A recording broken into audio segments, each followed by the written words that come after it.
soal Guard of Honor nih. Kalau misalkan Persib juara Liga sebelum ketemu Persija ya, kira-kira akan ada Guard of Honor nggak? Kira-kira. Ini pertanyaannya mancing nih. Jadi kayak di La Liga ya tadi. Iya. Tapi Iya. justru malah penting untuk dipelajari posisi yang di dalam ini kan, karena takutnya ntar malah lag gitu loh. Di usia mereka yang semakin dewasa, takutnya di timnasnya juga kekurangan untuk pemain yang di dalam ini gitu. Itu menjadi perhatian khusus harusnya gitu kan. Iya. Jangan sampai berfokus sama yang winger-winger atau Karena itu kebutuhan pasar. Iya, Istilahnya gitu kan. Oke. Supply and demand kan. Karena pemain-pemain ini kalaupun mereka bisa naik level gitu ke Liga Pro gitu ya, mereka nggak bisa bersaing juga di situ. Jadi mereka realistisnya mungkin di kader dari sekarang lu main di samping aja gitu. Realistisnya gitu. Tapi bukan berarti kita suruh mereka main di samping, enggak. Tapi kan secara natural mereka mikir gitu loh. Kecuali lu main di Liga 2, Liga 3, ya lu bisa main di posisi lain. Karena pemain asingnya kan dibatasin kan. Apalagi Liga 3 nggak ada pemain asing kan. Tapi kalau mau naik ke level yang tinggi, lu harus mulai ngukur diri. Lu masih mau terus main di posisi striker kah? Atau masih mau terus bermain di posisi gelandang kah? Harus ngukur diri dianya. Karena akan susah bersaing sama pemain asing gitu. Nah, menurut lu sendiri Bang, kebijakan Liga 1 atau Super League ini yang 7 starter, kemudian 7+2 7 jadinya. plus 2 ya. Kemudian 11 yang boleh Line direkrut up, roster. di roster.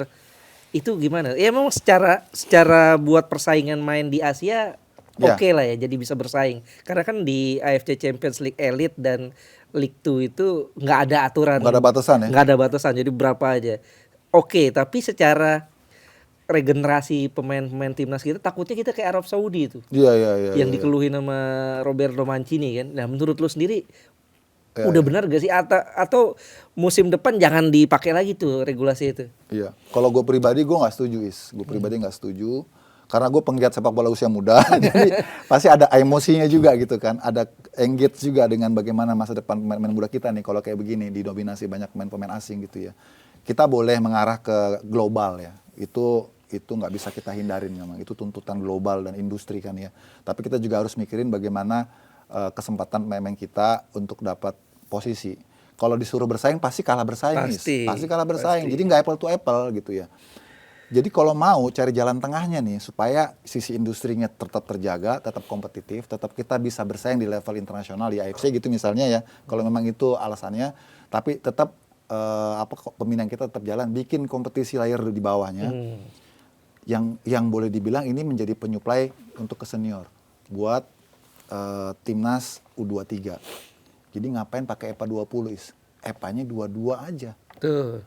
Supaya gapnya dia ke senior nggak jauh, juga dia akan banyak dibutuhin oleh event-event tim nasional U23, AFF, U23-nya ada, kemudian kualifikasi Piala Asia U23-nya ada, terus untuk Olimpiade pakainya U23, Asian Games pakainya U23, kecuali tambah plus 3 senior ya. SEA Games pakainya U23, kenapa kita nggak bikin EPA yang lebih dekat ke U23? U22 ya? Misalnya gitu.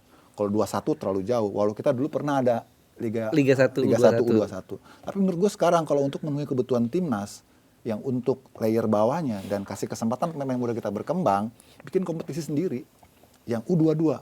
Masuk akal nggak? Masuk akal. Ya kan? Karena setiap tahun tuh kita selalu ada kompetisi U22, U23, entah SEA Games, entah kualifikasi Piala Asia, yang itu ada Piala Asianya, yang ada hadiahnya ke Olimpiade, entah itu Asian Games, yang itu juga U23 plus 3 senior, biasanya gitu kan ya. Terus juga ada apa lagi namanya? SEA Games juga kan kita pakai U22 juga kan. Kita kemarin juara SEA Games kan, yang 2023 kan pakai U22 kan. Yang eranya Fajar Faturrahman, Beckham, Arham, Indra Safri. Itu kan, itu dari situ kita bisa potret, ini timnas U23 kita yang juara SEA Games U23 itu, kalau dia bisa lanjut terus bareng-bareng, itu chemistry-nya Tuh. Dan itu ya kan yang juara SEA Games itu kan peninggalan Sintayong lah ibaratnya. Betul. Kan? Yang udah digodok dari U20 kan. Udah di kader. Nah, betul. Hasilnya ya dapetnya di SEA Games. Dapat. Nah, artinya itu juga mereka bisa dipromosin untuk Piala AFF. Kalau memang kita Piala AFF-nya nggak bisa compete pakai pemain-pemain diaspora, ya kan? Jadi pemain-pemain yang U23 ini yang sudah berkompetisi itu punya kapabilitas lah untuk compete. Kalau kemarin main di AFF senior belum compete, Karena U23 kita saat itu memang jam bermainnya sedikit. Iya, itu jebakan Batman. Berarti. Jebakan Batman. Jebakan Batman. Karena mereka diambil dari pemain-pemain yang ikut bertanding di Liga 1 kan. Bukan dari kompetisi yang khusus 23 kan. Sementara di Liga 1 kita itu mewajibkan pemain U23 itu cuma satu babak aja kan ya. Satu babak apa satu babak? Apa satu 45 menit. Ya kan satu babak kan ya. Artinya itu kan aturan yang malu-malu is. Daripada lu bikin aturan yang malu-malu Bikin gitu ya, kompetisinya sekalian. bikin kompetisi sekalian. Jadi nggak usah ada kewajiban U23 harus main satu babak atau minimal satu sepanjang 90 menit misalnya gitu. Itu kan menurut gua mengaburkan esensi dari tuntutan industri ya. Harusnya kalau memang ini pasar bebas, nggak usah ada batasan-batasan harus pemain 2-3 main. Udah semua aja bebasin gitu loh. Tapi mereka jangan dihilangkan kesempatan untuk berkompetisi di kolamnya sendiri gitu loh. Supaya kita juga punya banyak stok gitu maksud gua.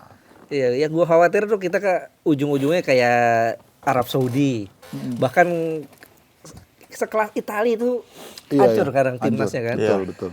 Efeknya apa? Efek karena memang di liga mereka pemain-pemain lokal terpinggirkan. Bahkan di posisi striker, coba sebut striker lokal Italia yang main di klub besar Serie A. Oh ya, nggak ada. AC Milan asing, Inter Milan asing. Juve juga asing. Juve apalagi. Ya, itu efeknya kan susah buat pelatih Italia untuk cari striker. Itu si Malakama sih emang, si Malakama. Kita bisa memenangkan industrinya, tapi sisi lain kita ketika timnas butuh nggak ada pemainnya gitu. Jadi untuk cari jalan tengahnya memang harus ada rumusan gitu. Nah, ini yang belum kita bahas persaingan liga nih. Oke. Persaingan liga. Iya, kebetulan Bang Yuke kan siaran liga juga kan. Nah, ngelihat persaingan, Bang. Race to race ya. Race to race ini sisa 10 pekan lagi kan. Ada yang 10, ada yang 9. Ya. Puncak masih Persib, tapi 1, 2, 3, 4-nya masih mepet lah, masih rapet. Kira-kira menurut gue pernah bilang di kesempatan sebelumnya bahwa Persib itu kalau gagal di ACL 2 maka mereka akan sulit ditahan. Dan kebetulan memang gagal gitu ya.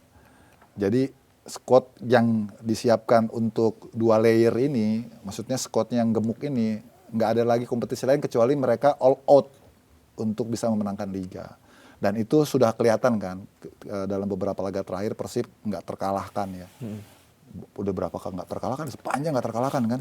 Lumayan. Iya. Terutama kalau di kandang kan sekarang 13 ya. Makanya, 100% kemenangan superior berarti kan ya. Nah, kemarin cuman mereka agak keselip aja dalam Persebaya ya. Tapi di sisi lain mereka sekarang sudah tidak punya hambatan lagi untuk selalu main all out gitu ya, karena mereka cuma berkompetisi di satu tempat aja.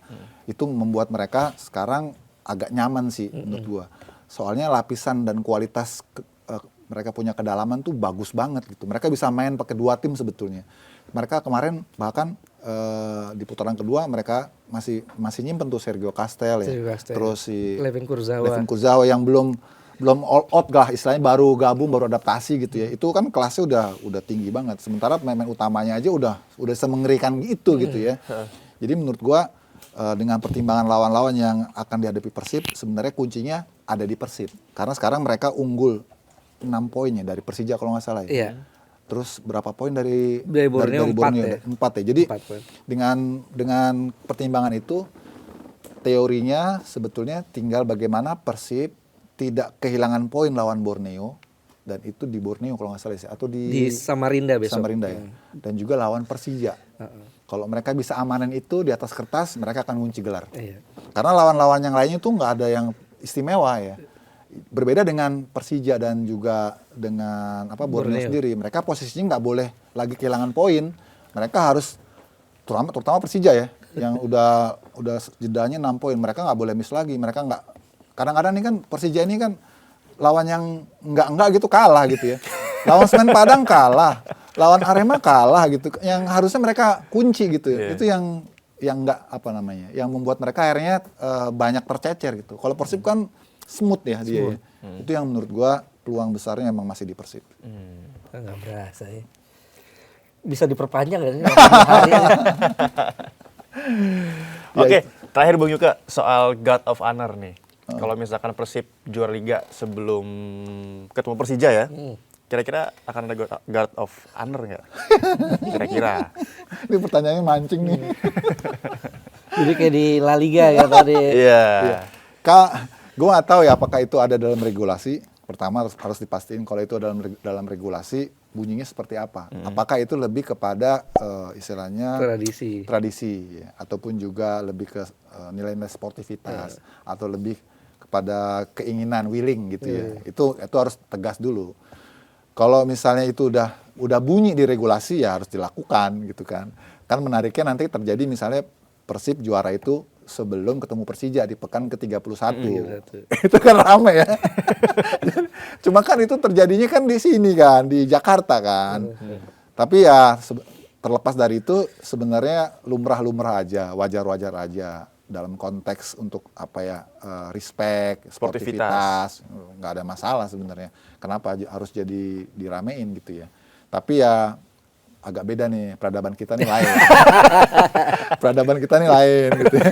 Berbeda dengan, kita jangan bandingin lah peradaban kita dengan Spanyol, dengan Inggris, agak beda. Jadi itu juga kita harus bisa ngerti gitu ya. Kalau misalnya itu nggak terlaksana gitu.